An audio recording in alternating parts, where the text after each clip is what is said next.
وقت کا حکمران نمرود جو کہ اپنے آپ کو بادشاہ ہی نہیں کہتا تھا بلکہ اپنے آپ کو خدا منواتا تھا کہ میں تمہارا خدا ہوں، تم معبود ہوں، اور لوگ اس کو مانتے بھی تھے۔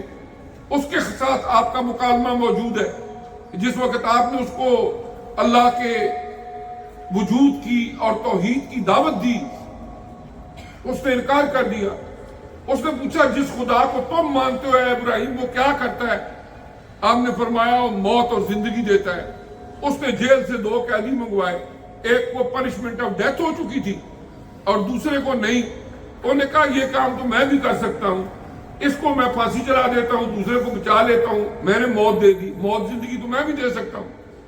پھر حضرت ابراہیم علیہ السلام نے فرمایا میرا رب وہ ہے جو مشرق سے سورج کو طلوع کرتا ہے مغرب میں غروب کرتا ہے، تو اس کے الٹ کر کے دکھا۔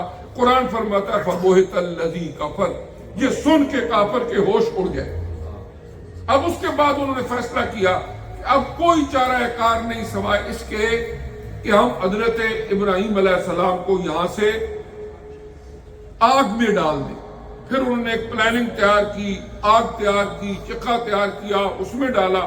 وہاں بھی اللہ تعالیٰ نے آگ کو حکم دے دیا یا نار کونی بردم و سلامن علی ابراہیم، کہ اے آگ حضرت ابراہیم علیہ السلام کے لیے ٹھنڈی ہو جا اور سلامتی بن جائے۔ پھر وہاں سے جب آپ وہ آگ گل و گلزار بن گئی آپ کے لیے، وہاں سے نکلے، ہجرت کی، فلسطین کی طرف آئے۔ آپ کے بھتیجے حضرت لوط علیہ السلام وہ بھی آپ کے ساتھ تھے، وہ مدین کی طرف انہوں نے ڈیرا لگا لیا۔ حضرت ابراہیم علیہ السلام فلسطین کی طرف آ گئے۔ اب اس کے بعد بھی اللہ تبارک و تعالیٰ کی طرف سے آزمائشیں آتی رہیں، دعائیں مانگ کے بیٹا لیا۔ اللہ کریم نے فرمایا جاؤ اسے بے آب و گیا وادی کے اندر چھوڑو مکہ مکرمہ، جو سورہ ابراہیم کے اندر تفصیل کے ساتھ موجود ہے، وہاں چھوڑ کے آ گئے۔ پھر جب وہ تھوڑے بڑے ہو گئے، خانہ کعبہ کی تعمیر کی، وَإِذْ يَرْفَعُ إِبْرَاهِيمُ الْقَوَاعِدَ مِنَ الْبَيْتِ وَإِسْمَاعِيلُ، قرآن فرماتا ہے یاد کرو اس وقت کو کہ ابراہیم علیہ السلام اور ان کے بیٹے اسماعیل علیہ السلام خانہ کعبہ کی تعمیر کر رہے تھے۔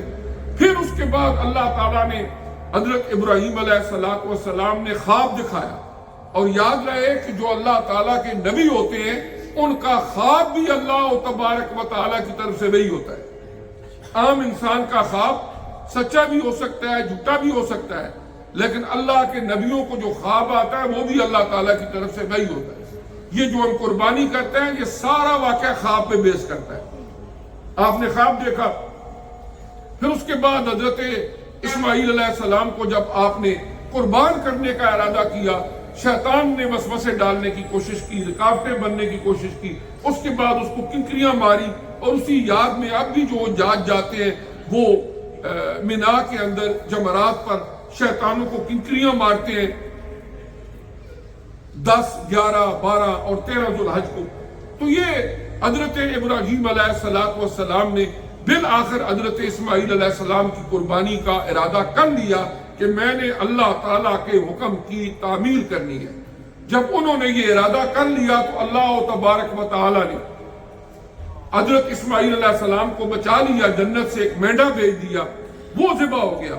اب اس قربانی کی یاد میں ہم قربانی کرتے ہیں، جو ہم قربانی کرتے ہیں یہ سنت ابراہیمی بھی ہے اور سنت مصطفی صلی اللہ علیہ وآلہ وسلم بھی ہے۔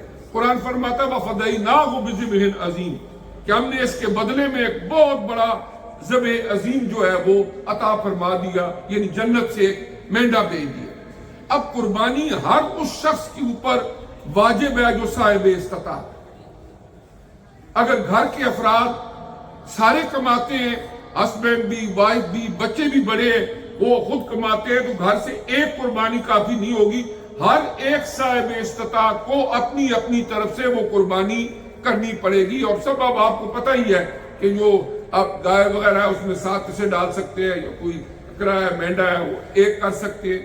البتہ یہ ہے کہ قربانی کے بارے میں ایک اصول سورہ حج کے اندر اللہ پاک نے فرمایا جب تم قربانی کرتے ہو لَن يَنَالَ اللَّهَ لُحُومُهَا وَلَا دِمَاؤُهَا وَلَٰكِن يَنَالُهُ التَّقْوَىٰ مِنكُمْ، کہ جب تم قربانی کرتے ہو تو اس وقت تمہاری نیت کا قبلہ بالکل درست ہونا چاہیے، دکھاوے کے لیے نہیں یا کسی اور ارادے اور خواہش سے نہیں، بلکہ فقط اللہ کی رضا اور خوشنودی کے لیے قربانی کرو۔ قرآن نے اس کی وضاحت فرما دی کہ ان جانوروں کا گوشت اور خون اللہ تک نہیں پہنچتا، وَلَٰكِن يَنَالُهُ التَّقْوَىٰ مِنْكُمْ، اگر اللہ کی بارگاہ تک پہنچنے والی کوئی چیز ہے تو وہ کیا ہے؟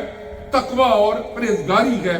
اور جو اس قربانی کا گوشت ہوتا ہے، آقا علیہ السلام کی سنت مطہرہ کے مطابق اس کے 3 حصے کر لیے جائیں، ایک حصہ اپنے لیے رکھ لیں، ایک حصہ اعزاء و اقارب کو دے دیں، اور ایک حصہ غرباء و مساکین میں تقسیم کر دیں۔